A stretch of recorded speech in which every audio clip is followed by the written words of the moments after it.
बच्चा Johnny fling, ओकर कौन निकारा बच्चा जॉनी डोंग।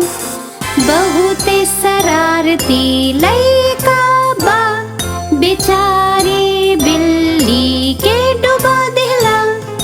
जे कब हो नुकसान न पहुँचालस, लेकिन ओ किसान के खेत के सब चूहन के मार गिरावा।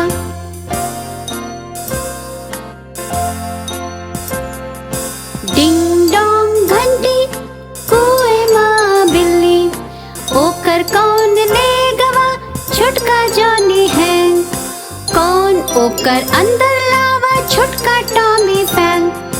का मस्त लइका बा बिल्ली के खातिर, रोज रोज दूध लइके आवत बा। कौनो ओकरा के नुकसान न पहुँचाए, लेकिन अपन पिता का खेत में चूहन के साथ खेलत बा।